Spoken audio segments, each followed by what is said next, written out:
এখন বক্তব্য রাখবেন মাননীয় সদস্য জনাব মোহাম্মদ গোলাম মাওলা রনি, 113 পটুয়াখালী 3। আপনার সময়সীমা 7 মিনিট।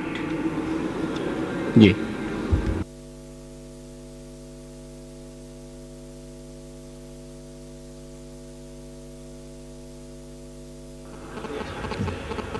বিসমিল্লাহির রহমানির রহিম। নাহমাদু ওয়া নুসাল্লি আলা রাসূলিহিল কারীম, ওয়া আম্মা বাদ। মাননীয় স্পিকার, আপনাকে ধন্যবাদ। আমাদের মহান রাষ্ট্রপতির এই মহান সংসদে প্রদত্ত ভাষণের উপর ধন্যবাদ প্রস্তাবে বলতে গিয়ে আমি বলছি, বিগত দিনে গত একটি বছর আমাদের সরকার এদেশের আর্থসামাজিক উন্নয়নে, এদেশের প্রেক্ষাপটে যে সমস্ত উন্নয়ন কর্মকাণ্ড করেছেন এবং আগামী দিনগুলোতে এই সরকার কি কাজকর্ম করতে যাচ্ছেন তারই একটি সুস্পষ্ট দিক নির্দেশনা রয়েছে মহান রাষ্ট্রপতির ভাষণে, এবং তার এই প্রদত্ত ভাষণের জন্য আমি তাকে ধন্যবাদ জানাচ্ছি। মাননীয় স্পিকার, দীর্ঘদিন পর, প্রায় 34 বছর পর, এ জাতির জনক, হাজার বছরের শ্রেষ্ঠ বাঙালি বঙ্গবন্ধু শেখ মুজিবুর রহমান এবং তার নিকটাত্মীয় পরিবারের সদস্যবৃন্দদের মর্মান্তিক হত্যাকাণ্ডের যে রায়, বিচারের রায় ঘোষিত হয়েছে এবং সে রায় বাস্তবায়িত হয়েছে, এজন্য মহান আল্লাহ রাব্বুল আলামিনের দরবারে শুকরিয়া আদায় করছি। বিচারের রায় বাস্তবায়নের প্রেক্ষাপটে মহান কোরআনের একটি অমীয় বাণী আমার মনে পড়ছে। আল্লাহ বলেছেন, লিমানিল মুলকুল ইয়াউম লিল্লাহিল ওয়াহিদিল কাহার।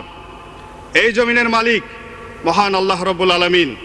কোন উদ্ধত এবং অহংকারী মানুষ এই জমিনে কোনো অন্যায় করে পার পায় না, সেই জিনিসটি 34 বছর পর আবার নতুন করে প্রমাণিত হলো। এজন্য আল্লাহর দরবারে শুকরিয়া জানাচ্ছি। মাননীয় স্পিকার, আপনি জানেন এই বাঙালি জাতির, এই ভূখণ্ডের মানুষের প্রায় 2500 বছরের রাজনৈতিক ইতিহাস রয়েছে। যদি ভাষার দিক কল্পনা করি, এই ভাষার আমাদের গর্ব, এই বাংলা ভাষার প্রায় 1000 বছরের ইতিহাস রয়েছে। এই ইতিহাসের দীর্ঘ পথ পরিক্রমায় এ জাতি কি করেছে তার একটি সংক্ষিপ্ত বিবরণ আমি পেশ করতে চাচ্ছি। আজ থেকে প্রায় 1300 বছর আগে, 7ম শতাব্দীতে এই বাঙালি জাতি স্বাধীনতার জন্য একবার জেগেছিল। তখন আমাদের এই বঙ্গের শাসক ছিলেন লক্ষণ সেন। মাননীয় স্পিকার, যখন দিল্লির শাসক ছিলেন, আর্যাবর্তের শাসক ছিলেন হর্ষবর্ধন, সেই সময় বাংলার যে শাসক একবার চেষ্টা করেছিলেন স্বাধীনতার জন্য, তার নাম ছিল ধর্মপাল। আমি ভুল করে, ধর্মপাল। কিন্তু সেই সময় বাঙালি জাতি পারেনি সেই স্বাধীনতার যুদ্ধে জয়লাভ করার জন্য। তারপর 13শ শতাব্দীতে যখন দিল্লির সুলতান ছিলেন ফিরোজ শাহ তুগলক, তখন বাঙালি জাতি আবার বিদ্রোহ করেছিল স্বাধীনতার জন্য। ওই সময় লিখিত একটি ইতিহাস, তুজুকে ফিরোজ শাহী, মিনহাজুস সিরাজ লিখিত তুজুকে ফিরোজ শাহী গ্রন্থে একটি অধ্যায় আছে, যে অধ্যায়টির নাম আবু বঙ্গালা।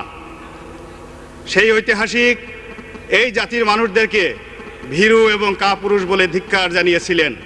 বাঙালি সেই দিনও পারেনি। তারপর পাকিস্তান আমলে 1952 সনে ভাষার আন্দোলনে যখন এদেশের মানুষ, ছাত্র জনতা রাজপথে নেমেছিল, পাকিস্তানি সৈন্য এবং পুলিশ সেদিন সেই মিছিলে গুলি চালানোর পর যে বিদ্রোহ এবং বিপ্লবের সৃষ্টি হয়েছিল বাংলার ঘরে ঘরে, তারই প্রেক্ষাপটে কবি মাহবুব আলম চৌধুরী লিখেছিলেন, আজকের এই রমনার ঊর্ধ্বমুখী কৃষ্ণচূড়ার তলায় যেখানে আগুনের ফুলকির মতো এখানে ওখানে জ্বলছে অসংখ্য রক্তের ছাপ, আমি সেখানে কাঁদতে আসিনি। এই যে বাঙালি অন্তরে অন্তঃস্থল থেকে বিদ্রোহের আগুন প্রজ্বলিত করেছিল, সেই আগুনকে হাতে নিয়ে এ জাতির জনক বঙ্গবন্ধু শেখ মুজিবুর রহমান আন্দোলনে ঝাঁপিয়ে পড়েছিল পাকিস্তানি শাসকদের বিরুদ্ধে। সেই আন্দোলন চূড়ান্ত রূপ লাভ করে 1962 সনে। 1966 সনে এবং 1969 সনের গণ অভ্যুত্থানের মধ্য দিয়ে একটি পূর্ণতা লাভ করে, আর 1971 সনের মহান স্বাধীনতা যুদ্ধের মাধ্যমে আমরা জয় লাভ করে বিশ্বের মানচিত্রে একটি স্বাধীন এবং সার্বভৌম রাষ্ট্র হিসেবে প্রতিষ্ঠা লাভ করি। মাননীয় স্পিকার, এই 2500 বছরের ইতিহাসে কিংবা ভাষার এই 1000 বছর ইতিহাসে কোনো বাঙালি আমাদের স্বপ্ন দেখাতে পারেনি, কোনো বাঙালি আমাদের স্বাধীনতার স্বাদ দিতে আস্বাদন করাতে পারেনি। শুধুমাত্র পেরেছেন বঙ্গবন্ধু শেখ মুজিবুর রহমান, আর এই কারণে তিনি 1000 বছরের শ্রেষ্ঠ বাঙালি, সর্বকালের সর্বশ্রেষ্ঠ বাঙালি। মাননীয় স্পিকার, আপনি জানেন অপরাধ বিজ্ঞানে একটি কথা আছে, একটি অধ্যায় আছে যাকে বলা হয় বাই বর্ন ক্রিমিনাল, অপরাধ করার জন্য যাদের জন্ম হয়েছে। যদি বাংলাদেশের প্রেক্ষাপট ধরি, এদেশের রাজনীতিতে বিএনপি এবং তার সহযোগী জামায়াত ইসলামী যে কাজ করছে, যে প্রতারণা করছে, যে অসত্য এবং প্রতারণামূলক তথ্যের মাধ্যমে এই জাতিকে বিভ্রান্ত করছে, এই ইতিহাস এই সভ্যতার জগতে অন্য কোনো দেশে পাওয়া যাবে না। জামায়াত ইসলামী দলটি আপনি জানেন মাননীয় স্পিকার 1941 সনে প্রতিষ্ঠা হয়েছিল। এরপর থেকে ধর্মের নামে, ইসলামের নামে, আল্লাহর নামে এই পাক ভারত উপমহাদেশে তারা যে প্রতারণা করে যাচ্ছে, এই উপমহাদেশে এই দলটির দ্বারা ইসলামের যে ক্ষতি হয়েছে আর অন্য কারো দ্বারা সেই ক্ষতি হয়নি। কি ছিল সেই দলের প্রতিষ্ঠাতা? মাওলানা আবুল আলা মওদুদী বলতেন, এইভাবে প্রকাশ্য জনসভায় লাঠি উঁচিয়ে বলতেন, ও মোহাম্মদ কোন হ্যায়, আমার এই লাঠির যে শক্তি আছে মৃত মোহাম্মদ রাসূলুল্লাহ সাল্লাল্লাহু আলাইহি সাল্লামের সেই শক্তিটুকু নাই। এই হলো তাদের ইসলাম, এই হলো তাদের ধর্ম। যদি ধরেন আর ইতিহাস পিছনে যান, জামায়াত ইসলামী যে তথ্যের ভিত্তিতে রাজনীতি করে সেই তথ্যকে বলা হয় মওদুদিবাদ। মাওলানা আবুল আলা মওদুদী যে তথ্যের ভিত্তিতে রাজনীতি শুরু করেছিল তাকে বলা হয় ওহাবিবাদ। 1756 থেকে 1786 খ্রিস্টাব্দ পর্যন্ত সৌদি আরবের মাটিতে এই মাওলানা আবু ওহাব নজদি যে রাজনীতি শুরু করেছিলেন, আল্লাহ রাসূলকে অবমাননার রাজনীতি, যে রাজনীতি শুরু করেছিলেন সাহাবা একরামদের অবমাননার রাজনীতি, সমস্ত 10,000 সাহাবীদের সমস্ত কবর তিনি ভেঙে চুরমার করে দিয়েছিলেন। এবং তিনি একই কথা বলতেন যে মুহাম্মদুর রাসূলুল্লাহ এবং তার সাহাবী যারা মারা গেছেন তাদের ন্যূনতম শক্তি নাই, তাদের কোনো ক্ষমতা নাই, তাদের কোনো মর্যাদা নাই। সেই রাজনীতি যদি এই জমিনে হয়, তাহলে বর্তমান প্রেক্ষাপটে মাননীয় স্পিকার, যদি এই দেশে জামায়াত ইসলামী আসে, এ দেশের শহীদ মিনার থাকবে না। স্পিকার, আমাকে 2-3 মিনিট সময় দিবেন। আপনি শুনেন, আপনার সময় আরো 5 মিনিট বৃদ্ধি করা হলো। মাননীয় স্পিকার, যদি জামায়াত ইসলামী এবং তার দোসরেরা এই দেশের রাষ্ট্র ক্ষমতায় পুনরায় আসে, কি হবে? তারা যা বিশ্বাস করে, এই দেশে হাইকোর্ট মাজার থাকবে না। এই দেশে তারা প্রথম যে কাজ করবে, এই জিয়াউর রহমানের মাজার তারা নিজের হাতে ভেঙে ফেলবে সেই দিন। কেননা তারা বিশ্বাস করে মাজারে জিয়ারত করা হারাম। তারা শহীদ মিনার ভেঙে ফেলবে, তারা এদেশের যত স্থাপনা আছে সমস্ত কিছু ভেঙে ফেলবে। তারা মুখে বলে ইসলাম, আর কর্মে তারা কি করে? তারা মৃত মানুষের কবর জিয়ারত করাকে মনে করে হারাম। আপনি দেখবেন জামায়াত ইসলামের মসজিদগুলোতে গিয়ে তারা নামাজ পড়ে, নামাজের পরে তারা মুনাজাত করে না, তারা মুনাজাত করাটাকে বেদাত মনে করে। তারা সফর করতে নিষেধ করে। তারা এমনকি বাংলাদেশে যে দ্বিতীয় বৃহত্তম জামাত হয় তাবলিগ জামাত, এই তাবলিগ জামায়াতের, বিশ্ব তাবলিগ জামায়াতের জামাতটাকে তারা হারাম মনে করে এই জামায়াত ইসলামী। এইভাবে তারা ইসলামের নামে দেশ এবং জাতিকে বিভ্রান্ত করতেছে। তাদের সম্পর্কে আল্লাহ রাসূল কি বলতেন? একদিন আল্লাহ রাসূলের দরবারে বিভিন্ন এলাকা থেকে সাহাবীরা আসছেন এবং তিনি তাদের জন্য দোয়া করতেছেন, হে আল্লাহ, তুমি রহমত নাজিল করো মদিনার অধিবাসীদেরকে। হে আল্লাহ, তুমি রহমত নাজিল করো ইয়ামেন দেশের লোকদের। জনৈক সাহাবা বললেন, ইয়া রাসূলুল্লাহ, আমি নজদ প্রদেশ থেকে এসেছি, আজকের সৌদি আরবের রাজধানী রিয়াদের কাছাকাছি, আমাদের এলাকার লোকজনের জন্য আপনি দোয়া করেন। আল্লাহ রাসূল দোয়া করলেন না। উনি আবার বললেন, আল্লাহ রাসূল দোয়া করলেন না। এরপর মোনাজাত শেষ হলে উনি বললেন, ইয়া রাসূলুল্লাহ, আমাদের অপরাধ কি? আপনি কেন নজদের অধিবাসীর জন্য দোয়া করলেন না?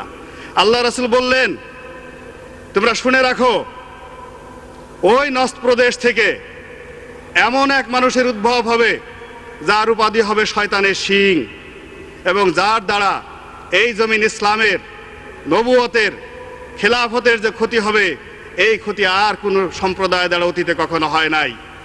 বিভিন্ন মুফাসসিরিনে কেরাম, ওলামায়ে ইকরাম তাদের তাফসিরে বলেছেন, ওই শয়তানের শিং বলতে যে লোকটিকে আল্লাহ রাসূল বুঝিয়েছেন সেই হলো মাওলানা আবু ওয়াহাব নজদি। সেই আবু ওয়াহাব নজদির মতবাদী এই দেশে জামায়াত ইসলামী প্রচার করতেছে। মাননীয় স্পিকার, এই যে তারা মুখে ধর্মের কথা বলে, কর্মে অধর্মের কাজ করে, তাদের যদি প্রতিষ্ঠার চিন্তা করেন 1941 সনে যখন এই ব্রিটিশ ভারতে এদেশের মুসলমানরা স্বাধিকার আন্দোলনের জন্য আন্দোলন করছে, তখন মাওলানা আবুল আলা মওদুদী, তার অন্যতম সহযোগী মাওলানা রশিদ আহমেদ গাঙ্গুলি, দেওবন্দ মাদ্রাসার শিক্ষক, এবং বেহেশতি জেওরের লেখক মাওলানা আশরাফ আলী খান থানভী, এরা একসাথে যুক্তি করে ব্রিটিশদের টাকা খেয়ে তারা তৎকালীন মুসলিম লীগের বিরুদ্ধে একটি বিকল্প শক্তি হিসেবে তারা রাজনীতি শুরু করেছিল। সেই রাজনীতির বিষ বাষ্প আর সারা বাংলাদেশের ঘরে ঘরে ছড়িয়ে পড়েছে। আল্লাহ জানতেন, মহান আল্লাহ রাব্বুল আলামিন জানতেন, এই জমিনে জামায়াত ইসলামীর মতো দলের আবির্ভাব হবে যারা ইসলামকে ক্ষতি করবে, যারা তার রাসূলকে অনুসরণ না করে তাকে অপমানিত করবে। অত ইসলামের মূল আকীদায় আল্লাহ রাসূলের বিরুদ্ধে কোনো টু শব্দটি করা যাবে না, এবং তার প্রত্যেকটি কথা মুসলমানদের ঈমানের প্রধান অঙ্গ, সেটা অক্ষরে অক্ষরে পালন করার জন্য। এই জামায়াত ইসলামী তাদের কর্মকাণ্ড সম্পর্কে আল্লাহ কি বলেছেন, সূরা নিসার 65 নম্বর আয়াতে আল্লাহ কি বলেছেন, আমি সেই কথাটি আপনাকে বলতে চাই। মাননীয় স্পিকার, আল্লাহ বলেন,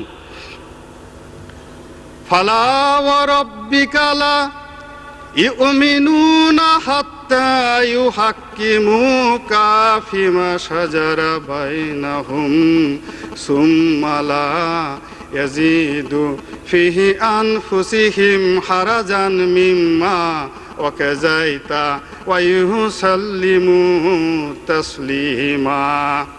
আল্লাহ বলেন, তোমরা যতক্ষণ পর্যন্ত তোমাদের ব্যক্তিগত জীবনে, সামাজিক জীবনে, রাজনৈতিক জীবনে, অর্থনৈতিক জীবনে, চিন্তা চেতনায়, কর্মে আমার রাসূলকে অনুসরণ করতে না পারবে, ততক্ষণ পর্যন্ত তোমরা মুমিন হতে পারবে না, মুসলমান হতে পারবে না। মাননীয় স্পিকার, এই আয়াতটি দ্বারাই বোঝা যায় যে জামায়াত ইসলামী বাংলাদেশে আসলে কি করছে, এবং তাদের ধর্ম এবং তাদের মতবাদ সম্পর্কে এদেশের মুসলমানদের উপরে আমি দায়িত্ব দিলাম, তারাই বিচার করুক। মাননীয় স্পিকার, আপনাকে ধন্যবাদ। ওয়া আখিরু দাওয়ানা আনিল হামদুলিল্লাহি রাব্বিল আলামিন। আসসালামু আলাইকুম ওয়া রাহমাতুল্লাহি ওয়া বারাকাতুহু। রাষ্ট্রপতি, ঠিক আছে, প্রথমে দিয়েছি রাষ্ট্রপতি জি, সম্পর্কে না, ধন্যবাদ। চলবে। জয় বাংলা, জয় বঙ্গবন্ধু, জয় হোক মেহনতি মানুষের। মাননীয় সদস্য, আপনার এই বক্তব্যের জন্য আপনাকে অসংখ্য ধন্যবাদ।